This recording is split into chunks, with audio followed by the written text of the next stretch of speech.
di podcast sejarah kami, podcast yang mengajak kita untuk menjelajahi perjalanan panjang sejarah Indonesia.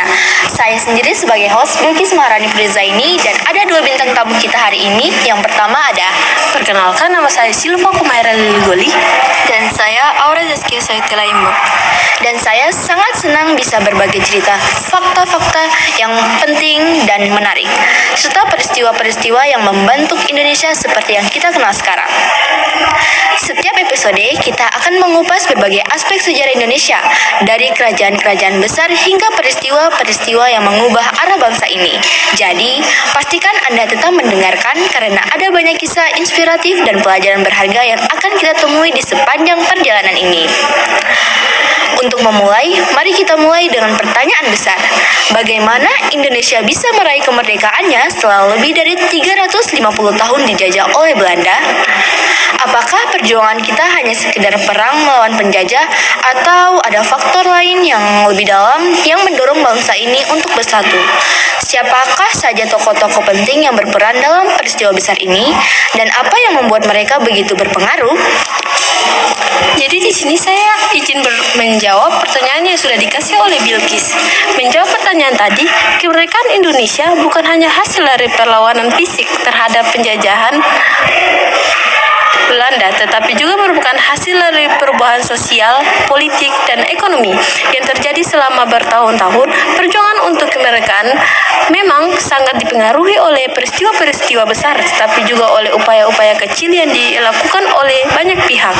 Pada awal abad ke-20, organisasi-organisasi seperti Budi Utomo dan Sumpah Pemuda 1928 mulai menumbuhkan semangat nasionalisme, namun puncaknya adalah saat tokoh-tokoh seperti Soekarno dan Hatta memimpin perjuangan kemerdekaan pada 17 Agustus 1945 berkat perjuangan fisik dan diplomatik.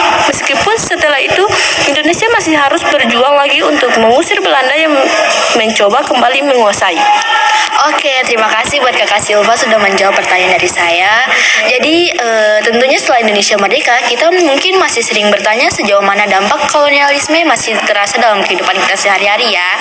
Jadi, mungkin kolonialisme ini Belanda tidak hanya mengubah struktur pemerintahan, tetapi juga mungkin ekonomi, budaya, dan bahkan cara berpikir kita. Bagaimana sih warisan kolonial ini mempengaruhi Indonesia pasca kemerdekaan? Terima kasih atas pertanyaannya. Di sini saya akan menjawab pertanyaan dari Bilkis.